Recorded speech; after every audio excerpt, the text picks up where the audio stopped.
இந்த வாழ்க்கை வரலாறு ஒரு மகாத்மாவை பற்றியே அவர் நினைவிலே இந்த அழகிய சமாதி உருவாக்கப்பட்டிருக்கிறது.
முந்தைய பகுதியில் நாம் பக்திவேதாந்த சுவாமி நியூயார்க்கின் தெருக்களில் சங்கீர்த்தனை செய்வதை பார்த்தோம்.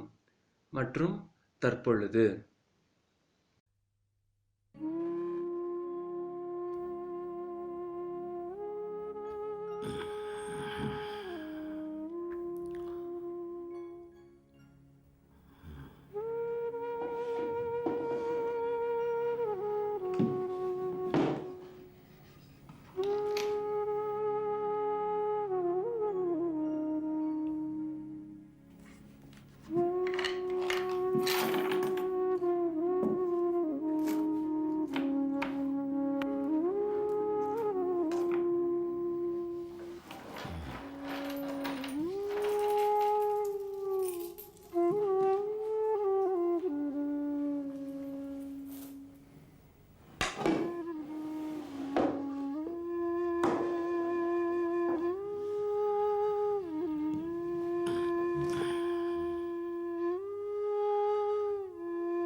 சுவாமிஜி, நீங்க எங்க போறீங்க? நான் சில புத்தகங்களை விற்க வேண்டும். நாளை ஞாயிற்றுக்கிழமை அன்னதானத்திற்கு பணம் தேவைப்படுகிறது. சுவாமிஜி, எனக்கு எதுவுமே புரியல. இவங்களுக்கு உணவு கொடுக்கறதுக்காக நீங்க ஏன் புத்தகங்களை வித்தாகணும்? இல்லை இல்லை, நான் இவர்களுக்கு உணவிடவில்லை. கிருஷ்ணன் தான் உணவிடுகிறான். நான் அவனது பிரசாதத்தை தான் விநியோகிக்கிறேன். சுவாமிஜி, எனக்கு சொந்த வீடு இருக்கு. பணத்துக்கு எந்த குறையும் இல்லை. நானும் இங்கே தினமும் சாப்பிட்றேன். அதனால் நான் ஆத்மார்த்தமாக உதவ விரும்புகிறேன். அதனால் கிருஷ்ணனோட சேவையில் என் பங்கா இதையும் ஏற்றுக்குங்க.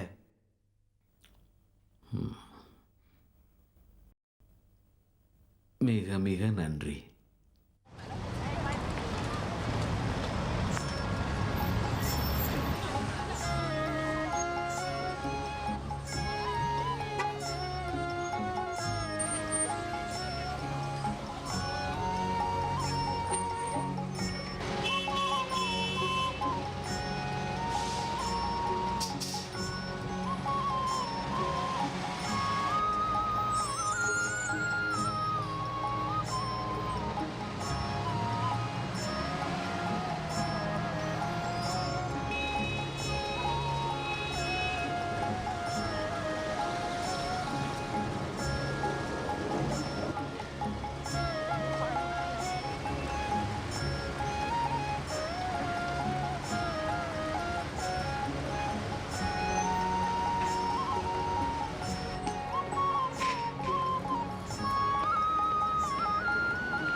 நினைவிருக்கட்டும், சமைப்பதில் முக்கியமான விஷயம் என்னவென்றால் நாம் சமைக்கின்ற உணவு கிருஷ்ணனுக்கு என்பதை மறந்துவிடக்கூடாது.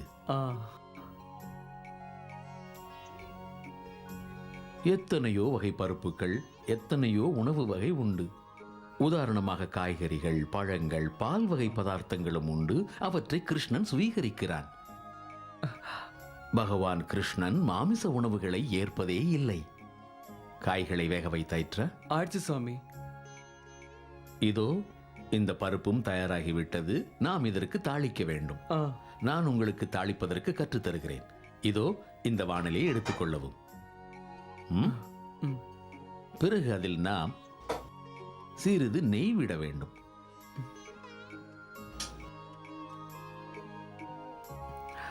பிறகு சிறிது சீரகம் போட வேண்டும். பிறகு நறுக்கிய இஞ்சி துண்டுகள்,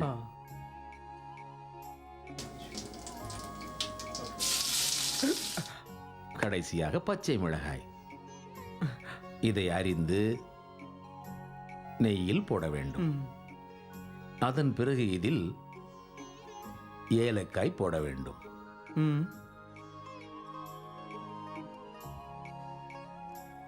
சிறிது நேரம் இருக்கட்டும். இதில் உள்ள இஞ்சி நன்றாக வேக வேண்டும். லேசாக புகையவும் வேண்டும். பிறகு வேக வைத்த பருப்பை இதில் கலக்க வேண்டும். பிறகு பாருங்கள், இதில் நல்ல மணமும் சுவையும் தானாக வந்துவிடும். ஆக தன்னை பண்டிதன் என்று கூறிக்கொள்பவர்கள் பகவத்கீதையில் உள்ள கருத்துக்களை எல்லாம் மாற்றிக் கூறி மக்களை குழப்பத்துக்கு உள்ளாக்குகிறார்கள். நான் உங்களுக்கு ஒரு சரியான உதாரணம் கூறுகிறேன். இங்கு விஷயங்கள் வாதங்களால் மாற்றப்படுகிறது. இங்கு அதிகாரி கோல்ட்ஸ்மித்தும் வந்திருக்கிறார். இவருக்கு தெரியும், ஒரு திறமையான வக்கீல் தனது வாத திறமையினால் பல விஷயங்களை சாதித்துக் கொள்கிறார். நான் கொல்கத்தாவில் இருந்த சமயம் அரசாங்கம் ரெண்ட் ஆக்டின் மேல் ஒரு புது சட்டம் கொண்டு வந்தது. ஒரு தந்திரமான வக்கீல் தனது வாத திறமை மூலம் அனைத்தையும் மாற்றிவிட்டார். அரசாங்கம் அந்த சட்டத்தை மாற்றி வேறு கொண்டு வந்தது. ஏனெனில் வக்கீல் அனைத்தையும் கெடுத்து விட்டார். அதே போன்று இன்று பலர் கிருஷ்ணன் நமக்கு காட்டிய வழிகளில் பல தடங்கல்களை உண்டு பண்ணுகின்றனர். நாம் அதை தடுத்தாக வேண்டும். அதற்காக நாம் ஒரு ஆத்மார்த்த அமைப்பை உருவாக்க வேண்டும். அதன் மூலம் கிருஷ்ண பகவானின் ஆட்சியே உலகம் முழுவதும் மலர வேண்டும். என்ன மிஸ்டர் கோல்ட்ஸ்மித், ஏதேனும் கூற விரும்புகிறீர்களா?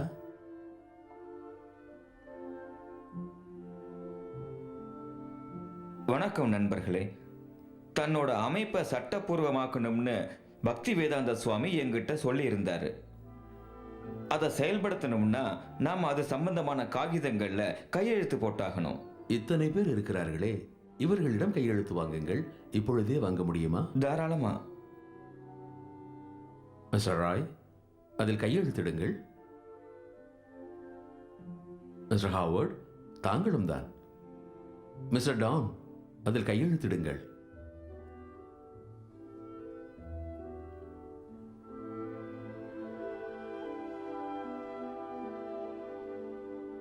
கீத் எங்கே? சுவாமிஜி, கீத் ஹாஸ்பிட்டல்ல இருக்காரு. அவருக்கு கிட்னியில ஏதோ கோளாறாம். சுவாமிஜி, நாம ஒரு விஷயத்தை முடிவு செய்யல. உங்களோட இந்த அமைப்போட பெயர் என்ன? இஸ்கான். இதுக்கு என்ன அர்த்தம்? International society for Krishna consciousness. ISKCON, ISKCON, ISKCON. நான் ஒன்று சொல்லட்டுங்களா? இதை இன்டர்நேஷ்னல் சொசைட்டி ஃபார் காட் கான்ஷியஸ்னஸ்னு சொன்னால் நல்லா இருக்கும். காடுங்கிற வார்த்தையை மேற்கத்தியர்கள் புரிஞ்சுக்குவாங்க. கிருஷ்ணாங்கிற வார்த்தை அவங்களுக்கு அவ்வளோவா புரியாது. இல்லை, கிருஷ்ணா கான்சியஸ்னஸ். இந்த காட் என்ற வார்த்தை பொதுவானது, வலுவற்றது. ஆனால் கிருஷ்ணா ஸ்பஷ்டமானது, சக்தி மிக்கது. மேற்கத்திய சமுதாயத்திற்கு கிருஷ்ணாவை தெரியவில்லை என்றால் அவர்களுக்கு international society for Krishna consciousness புரிய வைக்கும். நகரங்களிலும் கிராமங்களிலும் அவர் மகிமையின் புகழ் பாடும். ஹாவர்ட், அந்த தஸ்தாவேஜை படிக்கிறீர்களா?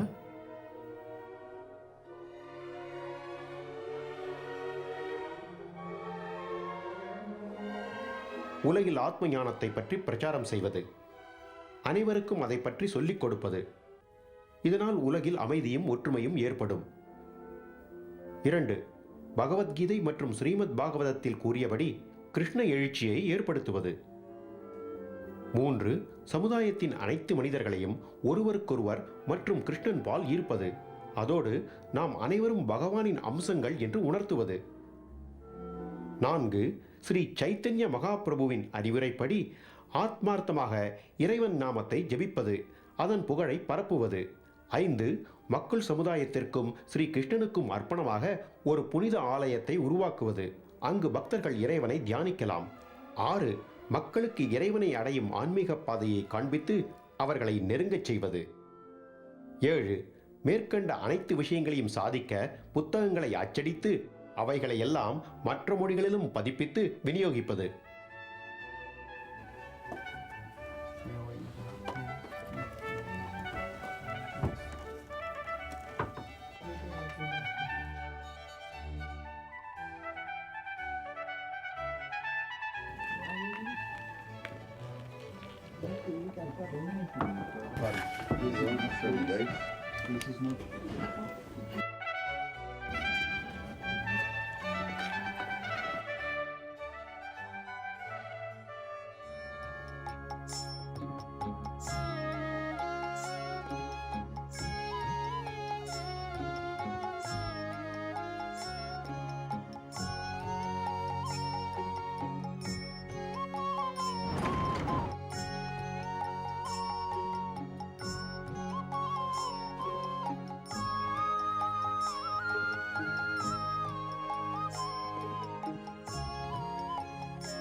ஹாய். ஹலோ. சுவாமிஜி இருக்காரா? அவரோட ரூமில் இருக்காரு. அவர்கிட்ட பேச முடியுமா? தாராளமாக உள்ள வாங்க. நன்றி. நான் வெளியில் போர்டை படிச்சுட்டு சுவாமிஜியை பார்க்க வந்திருக்கேன்.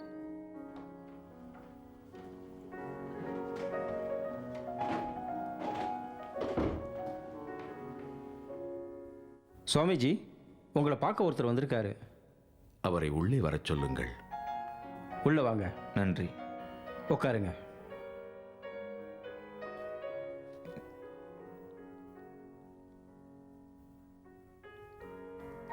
தங்கள் பெயர் என்ன? புருஷா. புரூஷாவா? ம். ஆ. இந்தியாவில் பிரிட்டிஷ் ஆட்சியின் பொழுது லார்ட் புரூஷ் என்று ஒருவர் இருந்தார். அவர் மாபெரும் ஜெனரல், நிறைய போர்களை கண்ட மாவீரர். சரி, நீங்கள் என்ன செய்கிறீர்கள்? நான் ஒரு ஆசிரியர். இந்தியா மேலே எனக்கு தனி ஈடுபாடு உண்டு. ஆஹா. நான் நியூயார்க் யூனிவர்சிட்டியில் படித்தவன். நான் 4 வருஷங்களுக்கு முன்னாடி இந்தியா போயிருந்தேன். அங்கே நிறைய கோயில்களை பார்த்தேன். அப்படியா? அங்கே தான் நான் இந்த புத்தகத்தையும் வாங்கினேன், பகவத்கீதை. நான் இதை அடிக்கடி படிச்சுக்கிட்டு இருக்கேன். வாசலில் உங்களோட போர்டை பார்த்தேன், அதான் உள்ளே வந்தேன். நீங்கள் பகவத்கீதையை பற்றி சொற்பொழிவெல்லாம் பண்ணுறீங்களாமே. நான் உங்களை தொந்தரவு ஒன்றும் செஞ்சிடலையே? இல்லை, நான் பாரதத்திலிருந்து உங்களைப் போன்றவர்களை சந்திக்கவே வந்திருக்கிறேன். நான் பகவத்கீதையை தினமும் படிக்கிறேன். அப்படியா? ஏதேனும் ஒன்றை இப்போது படியுங்கள். ஏதேனும் ஒன்று. இப்போவே படிக்கட்டுங்களா? புத்தகத்தை திறங்கள். ஏதேனும் ஒரு பக்கம், ஏதேனும் ஒன்று படியுங்கள். ம். ஆ.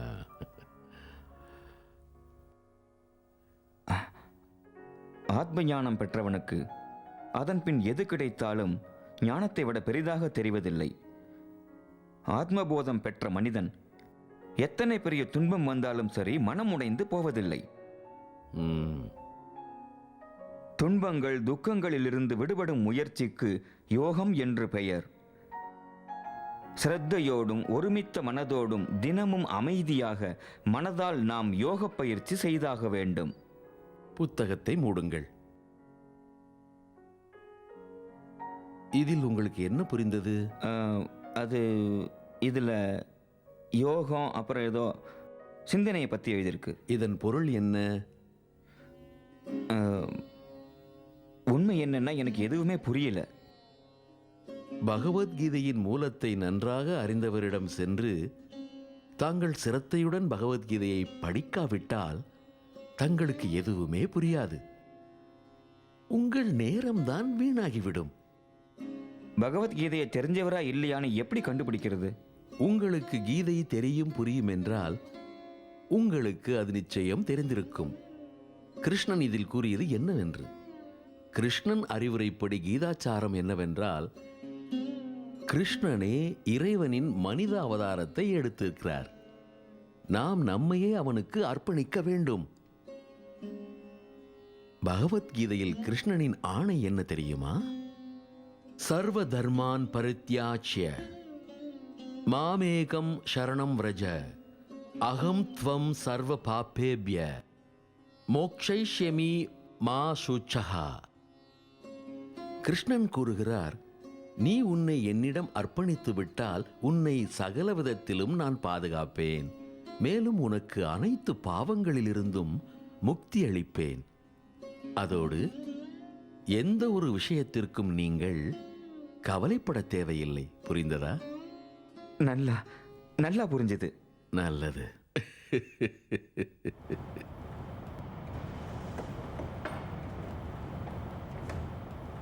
சுவாமியை சந்திச்சது எப்படி இருந்தது? அற்புதமா இருந்தது. கொஞ்ச நாளாவே நான் இந்தியா போகணும்னு ஆசைப்பட்டேன். அங்க போய் எல்லாத்தையும் கத்துக்கிட்டு ப்ரொஃபஸர் ஆகணும்னு நினைச்சுக்கிட்டு இருந்தேன். ஆனா இனிமே நான் அங்க போக மாட்டேன். எல்லா கல்வியும் இங்கேயே வந்துடுச்சே.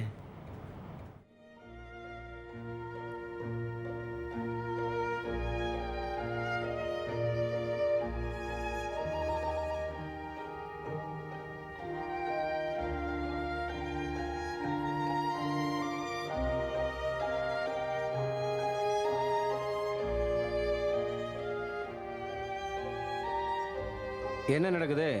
என்ன செஞ்சுட்டு இருக்கீங்க? சுவாமிஜி நம்மளை 108 தடவை ஹரே கிருஷ்ணா மந்திரத்தை மனமொன்றி உச்சரிக்க சொல்லியிருக்காரு.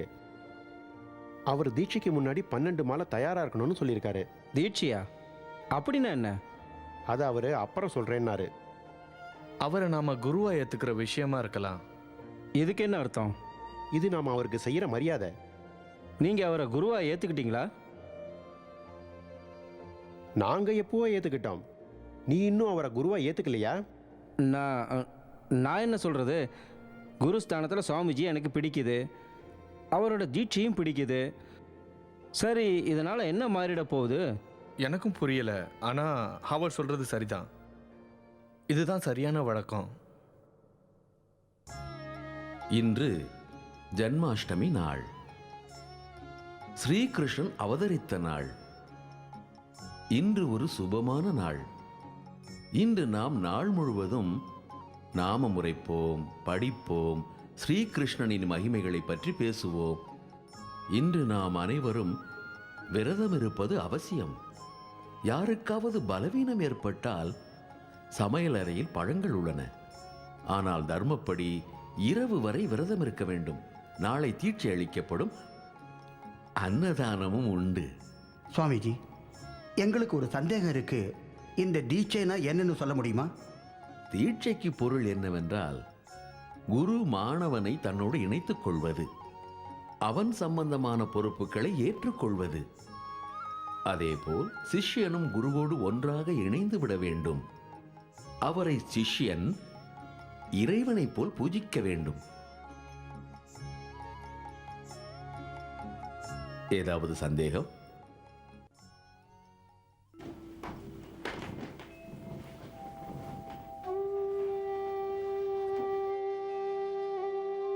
அமருங்கள். உங்ககிட்ட ஒரு விஷயம் கேட்கணும். தாராளமாக கேளுங்கள். நீங்க ஆத்ம குருவை இறைவனா பாவிக்க வேண்டும்னு ஏன் சொன்னீங்க? நன்றாக கவனியுங்கள். நீங்கள் உங்கள் ஆத்ம குருவை இறைவனைப் போல் நினைக்க வேண்டும் என்றேன். அவரை கடவுள் என்று கூறவில்லை. அதன் பொருள் அவரும் இறைவனைப் போல் பூஜிக்க தகுந்தவர் ஆவார், மதிப்பு மிக்கவர். ஏனெனில் அவர் இறைவனின் பிரதிநிதி. அப்படின்னா அவர் கடவுள் தானே? இல்லை, கடவுள் ஒருவனே. குருவை இறைவனாக பாவிக்க வேண்டும். ஏனென்றால் அவர் இறைவனின் பிரதிநிதி. ஒரு அரசாங்க அதிகாரி ஒரு அரசாங்கத்தைப் போல்தானே? ஏனென்றால் அரசாங்கம் அவருக்கு அதிகாரம் அளித்துள்ளது. அவர் அரசாங்கத்தின் பிரதிநிதி. புரிந்ததா? புரிந்ததே. இப்ப எல்லாம் ரொம்ப நல்லா புரிஞ்சுது சுவாமிஜி. இதோ பாருங்கள், உங்கள் கேள்விகளில் ஒன்று புரிகிறது. நீங்கள் அனைவரும் புரிந்து கொள்ள முயற்சி செய்கிறீர்கள். அதாவது கவனமாக கேட்கிறீர்கள்.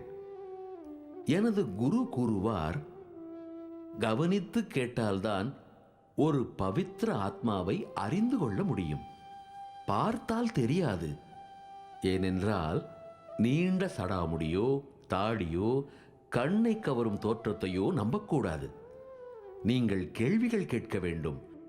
நீங்கள் கேள்விகள் கேட்கும் அளவிற்கு புத்திசாலிகளாய் விளங்க வேண்டும். இங்கு நீங்கள் என்னிடம் கேள்விகள் கேட்பது போல.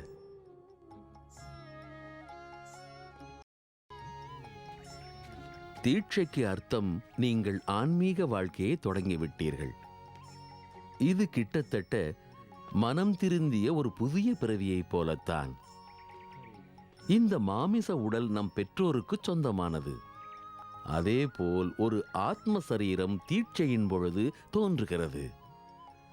இந்த விஷயத்தில் ஆத்மகுரு தந்தைக்கு ஒப்பானவர். வேத புத்தகங்கள் தாயை போன்றவை.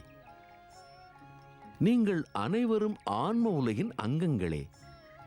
நீங்கள் ஆன்மீக உலகிற்கு வரும் வரை உங்களுக்கு உண்மையான சுகம் கிடைக்காது. உங்கள் குரு உங்களை அங்கு அழைத்துச் செல்ல முடியும். நீங்கள் கிருஷ்ண நாமத்தை மட்டும் ஜபியுங்கள். பாவச் செயல்களிலிருந்து விலகி நில்லுங்கள். மாமிசம் உண்ண வேண்டாம். போதை வஸ்துக்களை தொட வேண்டாம். கட்டிய மனைவியை தவிர வேறு பெண்களை தீண்டாதீர்கள். சூதாடாதீர்கள். இந்த நியமங்களை கடைப்பிடித்தால், தினமும் 16 முறை மாலையை உருட்டி ஜபித்தால் நிச்சயமாக நீங்கள் ஆத்ம உலகில் பிரவேசித்து விடுவீர்கள். அதோடு ஞானமும் வாழ்க்கையில் அமைதியும் நிறைந்து வாழ்வீர்கள். ஆகவே பாவ கர்மங்களை நீங்கள் செய்ய வேண்டாம் என்று உங்களை கேட்டுக்கொள்கிறேன். தினமும் ஹரே கிருஷ்ணா மந்திரத்தை ஜபித்துக் கொண்டே 16 முறை மாலையை உருட்டுங்கள். இன்னும் சொல்ல வேண்டுமென்றால், தீட்சையை பெறுவதற்கு நீங்கள் இந்த நியமங்களை கடைப்பிடிப்போம் என்று பிரமாணம் செய்ய வேண்டும். நீங்கள் பிரமாணம் செய்ய தயாரா? தயார் சுவாமி. மிகவும் நல்லது. இப்பொழுது நீங்கள் ஒவ்வொருவராக வாருங்கள். உங்கள் தீட்சா மாலையை பெறுங்கள். உங்கள் ஆன்மீக பெயரையும் சூட்டிக்கொள்ளுங்கள். உங்கள் பெயர் ஹயக்ரீவா தாஸ். ஹரே கிருஷ்ண கிருஷ்ண கிருஷ்ண ஹரே ஹரே, ஹரே ராம. சுவாமிஜி, நான் என் சகோதரி ஜோன் அறிமுகம் செய்ய விரும்புறேன். ஹரே கிருஷ்ணா. உங்களை சந்திச்சதுல மகிழ்ச்சி. இவ என் கல்யாணத்துக்காக வந்திருக்கா. ஓ, உங்கள் வீட்டிலிருந்து வந்திருக்கிறாரா? மிகவும் நல்லது. மேலும் வேறு யாராவது வந்திருக்கிறார்களா? இல்ல, இந்த கல்யாணத்துக்கு நான் மட்டும்தான் வந்திருக்கேன்.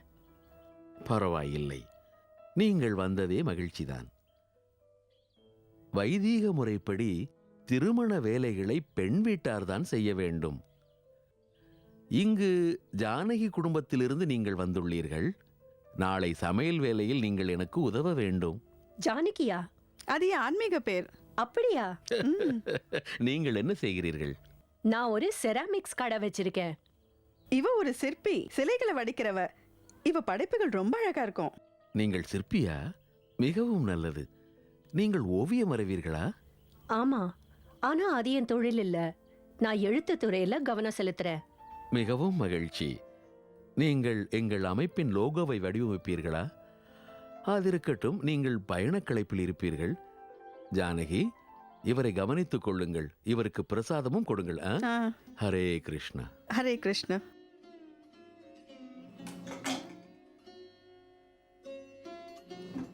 ஹரே கிருஷ்ணா ஹரே கிருஷ்ணா ஹரே ராம ஹரே ராம ஹரே கிருஷ்ணா ஹரே கிருஷ்ணா ஹரே ராம ஹரே ராம ஹரே கிருஷ்ணா ஹரே கிருஷ்ணா கிருஷ்ண கிருஷ்ண ஹரே ஹரே ஹரே ராம ஹரே கிருஷ்ணா ஹரே கிருஷ்ணா ஹரே ராம. அடடே, வந்து விட்டீர்களா? எல்லா பொருட்களும் வாங்கி விட்டீர்களா? வாங்கிட்டேன் குருஜி. நல்லது. கையை சுத்தம் செய்து கொள்ளுங்கள். இப்பொழுது நீங்கள் எனக்கு உதவி செய்ய வேண்டும். இங்கு பெண் வீட்டின் சார்பில் நீங்களும் நானும் தான் இருக்கிறோம். நாம் தான் அனைத்தையும் ஏற்பாடு செய்ய வேண்டும். உங்களுக்கு மாவு பிசைய தெரியுமா? பேஸ்ட்ரி இல்ல கேக் செய்யறதுக்கா? இது வெறும் சாதாரணமான மாவுதான். வாருங்கள், நான் காட்டுகிறேன்.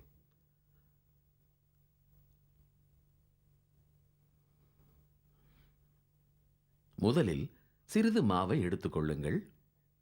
பிறகு கொஞ்சம் உப்பை சேருங்கள். பிறகு கொஞ்சம் வெண்ணெய் சேர்க்கவும்.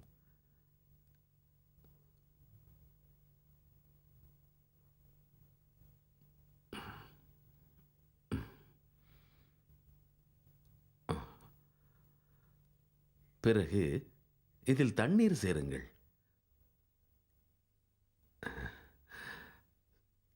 சரியா? கையை சுத்தம் செய்து கொள்ளுங்கள். ஏன்? நீங்கள் நீர் அருந்தியதால் கை அசுத்தமாகிவிட்டது.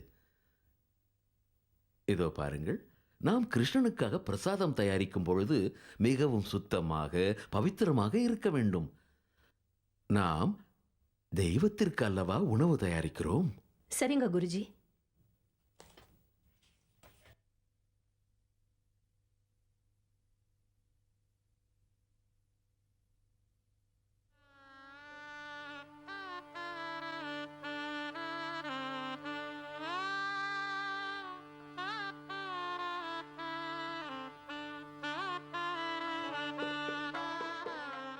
ஜானகி, ரொம்ப அழகா இருக்க.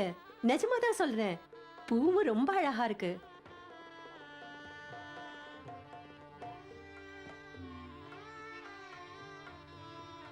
எல்லாம் தயாரா இருக்கு. சுவாமிஜி உங்களுக்காக காத்துட்டு இருக்காரு. நாங்களும் தயார்.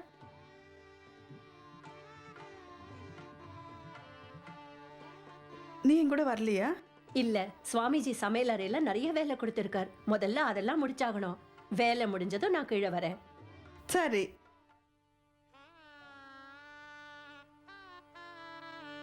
ஸ்வாஹா ஸ்வாஹா ஸ்வாஹா. हे कृष्णा दीनबंधो करुणा सिंधो जगत्पते देवा गोपिका कांत राधा कांत नमस्तुते. स्वाहा स्वाहा நான் ஜானகி தேவியை மனப்பூர்வமாக என் மனைவியாக ஏற்றுக்கிறேன். அவளை என்னென்னைக்கும் பாதுகாப்பேன். 2 பேரும் கடைசி வரைக்கும் கிருஷ்ண பக்தர்களாகவே இருப்போம். அவருக்கே சேவை செய்வோம். ஜானகி, நீங்கள் முகுந்ததாஸை வாழ்க்கை துணையாக ஏற்கிறீர்களா? ஏற்றுக்கொள்கிறேன்.